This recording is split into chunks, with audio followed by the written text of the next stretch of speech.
నేను వైష్ణవి 10వ తరగతి చదువుతున్నాను. బయో టీచర్ మాకు ఫస్ట్ లెసన్ పోషణ ఉంది, కానీ 5th లెసన్లో అది సెప్టెంబర్ లెసన్లో ఫస్ట్ లెసన్ చెప్పింది. సగం చెప్పినాక అది పెట్టి బ్రెయిన్ తెచ్చి చూపించింది. మాతోని ఫొటోస్ దిగింది, దిగమంటే దిగినాం. మాకు చూపించింది 4th గ్రేడ్. తర్వాత 9th వాళ్ళకి చూపించింది. తర్వాత తెచ్చి స్టాఫ్ రూమ్లో పెట్టింది. స్మెల్ మస్తు వచ్చింది. మేము రిక్వెస్ట్ చేసినాం, టీచర్ ఎప్పుడు తెచ్చిండు, ఎవరు తెచ్చిండు అంటే సార్ తెచ్చిండు అంటే ఎంత అడిగినా చెప్పలేదు. మీకు ఎందుకు, మీరు చూడండి, మీకు చూడాలి ఒక్కటే, మీరు దాంట్లో పార్ట్స్ పెట్టుకుంది అన్నది. మేము చూసినాం, చెప్పినాం. అయినాక ఇది ఆవుది అని చెప్పింది. ఆవుది అని చెప్పినాక మేము అట్లే వెళ్ళాం. ఫొటోస్ దిగింది. 5th లెసన్ ఉంది, ఇప్పుడే చూపించింది.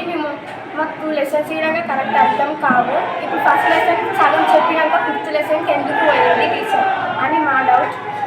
టీచర్కి మేము అడిగితే ఆవులని చెప్పింది, సార్ తెచ్చిందని చెప్పింది. 100 రూపీస్ కంటే పైనే ఉంటుంది అని చెప్పింది. Madam good morning madam.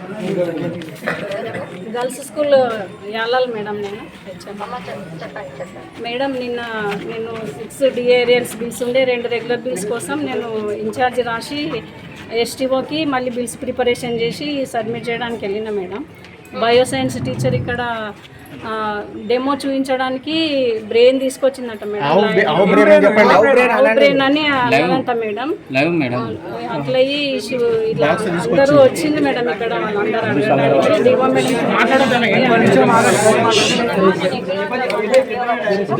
MEO sir రాలేదు మేడం. నేను ఎంఈఓ గారు వస్తారు, మీరు ఒక రిపోర్ట్ ఇవ్వండి. ఫస్ట్ ఆమె ఏం చేసిందో, ఏం మెథడ్ చూపించింది ఏంటి ఒక రిపోర్ట్ ఇవ్వండి.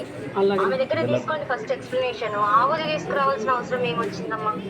అదే మేడం, పిల్లలంతా ఏంటని అంటే ఆవన్నదంటే 10th పిల్లలతోని ఎస్ఐసార్ వచ్చి అడిగారు మేడం. తీసుకోండి, పిల్లల దగ్గర కూడా తీసుకోండి, రాయించి ఆమె దగ్గర ఎక్స్ప్లెనేషన్ తీసుకోండి. మీరు ఒకటి రాయండి రిపోర్టు. ఎంఈఓ గారికి చెప్పిన నేను, ఎంఈఓ గారు వస్తున్నారు, ఎంఈఓ గారు కూడా రిపోర్ట్ ఇస్తారు. మీరు అందరు రిపోర్ట్ ఇవ్వండి అమ్మా నాకు. ఆ రిపోర్ట్ బట్టి నేను ఏం యాక్షన్ తీసుకుంటాను.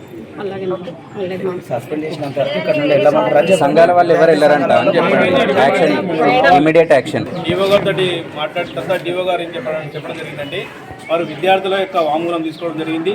అదేవిధంగా ప్రధానోపాధ్యాయులకు వాంగ్మూలం కూడా తీసుకోవడం జరిగింది. రిటర్న్ లోపల తీసుకోవడం జరిగింది. మరి ఇక్కడ నిన్న జరిగినటువంటి సంఘటన, మరి విద్యార్థుల వాంగ్మూలము మరి ప్రధానోపాధ్యాయుల వాంగ్మూలం ప్రకారము అది ఆవుది అనేటటువంటిది తేలింది. కాబట్టి ఇదే విషయాన్ని డిఓ గారు రాతపూర్వకంగా మాకు తగు చర్యలకై పంపిమని చెప్పడం జరిగింది. కాబట్టి రాతపూర్వకంగా నేను ఖచ్చితంగా పంపిస్తారు. ఈరోజు సాయంత్రం వరకు పూర్తిగా తగిన చర్యలు తీసుకుంటామని చెప్పేసి డిఓ గారు చెప్పడం జరిగింది. కాబట్టి ఈ విషయంపై మీకు ఖచ్చితంగా చర్యలు తీసుకోబడతాయని చెప్పి మేము తెలియజేస్తున్నాం.